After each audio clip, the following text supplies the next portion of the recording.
प्राचार्य महोदय जी, शिक्षकगण, अतिथिगण एवं सभी उपस्थित महानुभावों को मेरा परिपात। आज मैं बहुत ही खुश महसूस कर रही हूँ क्योंकि मुझे दोबारा भगवत गीता के बारे में बोलने का बहुत बड़ा अवसर मिल रहा है।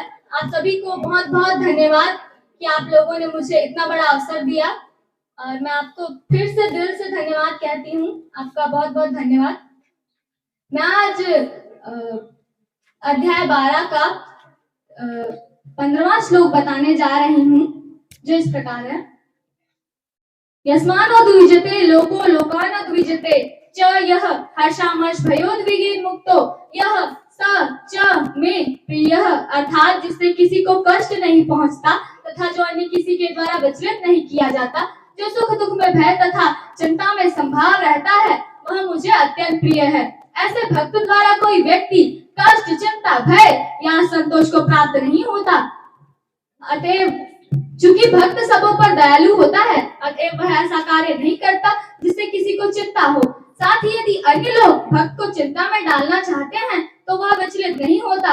यह भगवत कृपा ही है कि वह किसी बाह्य उपद्रव से छुट नहीं होता। वास्तव में सदैव कृष्ण भावनामृत में लीन रहने तथा भक्ति में रत रहने के कारण ही ऐसे भौतिक उपद्रव भक्त को विचलित नहीं कर पाते। वास्तव में सदैव कृष्ण भावनामृत में लीन रहने तथा भक्ति में रत रहने के कारण ही ऐसे भौतिक द्रव भक्त को विचलित नहीं कर पाते। सामान्य रूप से विषय व्यक्ति अपने शरीर तथा इंद्रिय तृप्ति के लिए किसी वस्तु को पाकर अत्यंत प्रसन्न होता है, लेकिन जब वह देखता है कि अन्यों के पास इंद्रिय तृप्ति के लिए ऐसी वस्तु है जो उसके पास नहीं है, तो वह दुखी तथा ईर्ष्या से पूर्ण हो जाता है।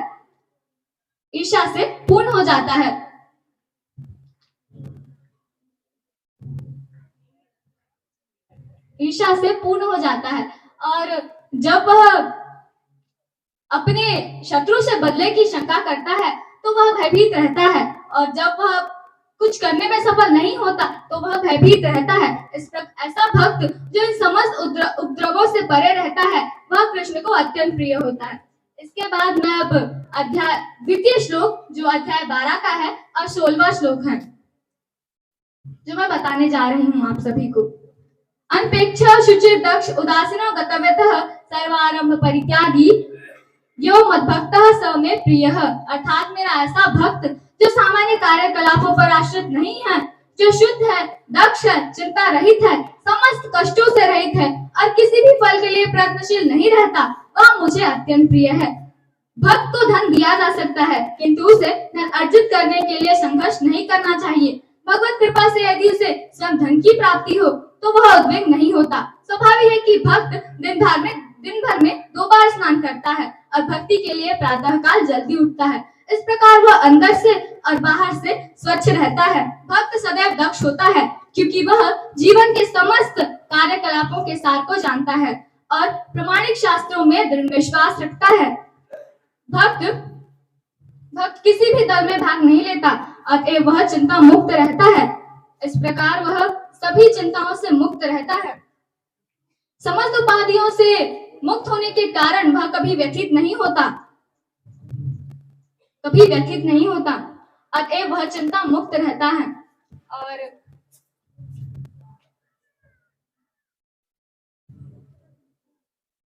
वह जानता है कि उसका शरीर एक उपाधि है, अतएव वह शारीरिक कष्टों के आने पर वह कभी मुक्त रहता है।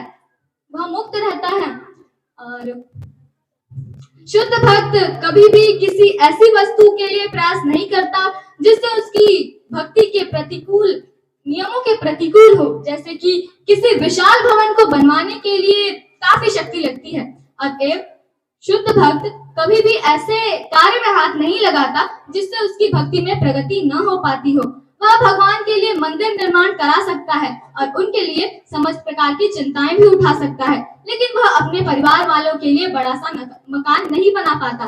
और तृतीय श्लोक जो मैं बताने जा रही हूँ वो अध्याय 12 का है और श्लोक 17वां है, जो इस प्रकार है। यो न हृष्यति न द्वेष्टि न सोचति न कांचति शुभाशुभ परित्यागी भक्ति मान्य स में प्रिय, अर्थात जो न तो कभी हर्षित होता है, न शोक करता है, न तो पछताता है, न इच्छा करता है, तथा शुभ और अशुभ दोनों प्रकार की वस्तुओं का परित्याग कर देता है, वह मुझे अतिशय प्रिय है। भक्त, शुद्ध भक्त भौतिक लाभ से न तो हर्षित होता है और न हानि से दुखी होता है। वह पुत्र या शिष्य की प्राप्ति के लिए न तो उत्सुक रहता है और उनके न मिलने पर दुखी नहीं होता। वह अपने किसी प्रिय वस्तु के खो जाने पर न तो पछताता नहीं, उसके लिए पछताता बिल्कुल भी नहीं है। वह समस्त प्रकार के शुभ अशुभ तथा पाप कर्मों से सदैव परे रहता है।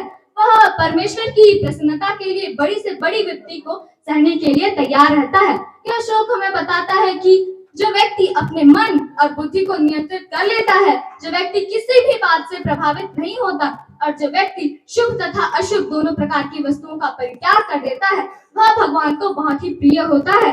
यह श्लोक हमें संदेश देता है कि हमारे जीवन में हमें शांति, संतुष्टि और भगवान के साथ जुड़ाव का अनुभव के लिए भी प्रेरित करता है। इसके बाद मैं अपना जो मेरा भगवत गीता को मेरा जो अनुभव रहा है, आप सभी को बताना चाहूंगी। मैंने भगवत गीता पूरी तो नहीं पढ़ी है, लेकिन जितनी भी पढ़ी है वो मेरे दिल को छू गई है। मैं उन सभी बातों को अपने जीवन में उतारने की कोशिश कर रही हूँ, ताकि मैं अपने जीवन को और भी अर्थपूर्ण बना सकूं। किसी भी फल, किसी भी कर्म का परिणाम मेरे वश में तो नहीं है, इसलिए मैं अब कर्म करने के बारे में सोचने लगी हूँ। अब मुझे परिणाम की चिंता कम रहती है, क्योंकि कर्मण्येवाधिकारस्ते मा फलेषु कदाचन, अर्थात कर्म या कर्तव्य करने का अधिकार हम सभी को है, किंतु फल की इच्छा रखने का अधिकार किसी को भी नहीं है। मैंने यह भी सीखा है कि कर्म ही सबसे अधिक महत्वपूर्ण है और भक्ति से बेहतर दुनिया में कुछ भी नहीं है। सिर्फ एक ही भक्ति श्रेष्ठ है, जो निष्काम और एकनिष्ठ हो। मैं इसे करने की कोशिश कर रही हूँ। एक दिन मैं भी एकनिष्ठ होकर रहूंगी। अब मुझे पहले की तुलना में भय कुछ कम लगता है, लेकिन अभी भी मुझे बहुत मेहनत करनी पड़ेगी इसे पूरी तरह से नष्ट करने के लिए। भगवान सभी जगह विराजमान है, अंदर में भी और बाहर में भी। भगवान सब कुछ कर सकते हैं, हम कुछ भी नहीं। हम तो केवल उनका माध्यम है। हमें प्रार्थना और कर्म दोनों ही करनी चाहिए, क्योंकि बहुत कोशिश करने के बावजूद भी हमसे कुछ ना कुछ गलतियां हो ही जाती है। हमें सदैव धर्म का साथ देना चाहिए, क्योंकि धर्म करने वालों के साथ भगवान स्वयं खड़े रहते हैं। भगवान को पूर्ण समर्पण से ही प्राप्त किया जा सकता है। भगवत गीता एक सार्वकालिक मार्गदर्शक है। भगवत गीता एक ऐसा ग्रंथ है जो सिर्फ एक धर्म तक ही सीमित नहीं है, बल्कि यह मानव समाज के हर पहलू पर प्रकाश डालता है। यह एक ऐसा दर्शन है जो लोगों को सदियों से मार्गदर्शन देता आया है और इसकी प्रासंगिकता आज भी बरकरार है। भगवत गीता का महत्व, गीता का सार, गीता जीवन के मूल सत्यों को उजागर करती है। यह हमें बताती है कि हम कौन हैं, क्यों हैं और हमारा अस्तित्व क्या है और हमारा अंतिम लक्ष्य क्या है। कर्मयोग, गीता कर्मयोग का उपदेश देती है, यानी निष्काम भाव से कर्म करते रहना। यह हमें बताती है कि हमारे हाथ में कर्मों का फल तो नहीं है, इसलिए हमें अपने कर्मों में निष्ठावान रहना चाहिए। ज्ञान योग, गीता हमें ज्ञान योग का मार्ग दिखाती है, यानी ज्ञान प्राप्त करके मोक्ष की प्राप्ति करना। भक्ति योग के माध्यम से हमें गीता भगवान से जुड़ने का मार्ग दिखाती है।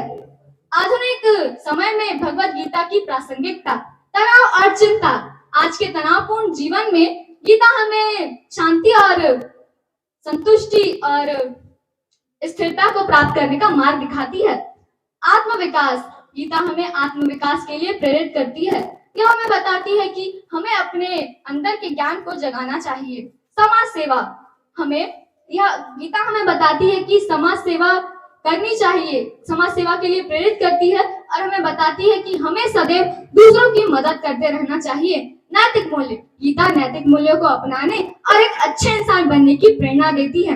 भगवत गीता एक प्रसिद्ध और महत्वपूर्ण हिंदू ग्रंथ है। यह हमें बताती है कि कैसे हम खुशहाल और सार्थक जीवन जी सकते हैं, चाहे आप किसी भी धर्म के हो या किसी भी विचारधारा के हो। भगवत गीता का उपदेश आप सभी के लिए उपयोगी सिद्ध हो सकती है। धन्यवाद। जय श्री कृष्ण।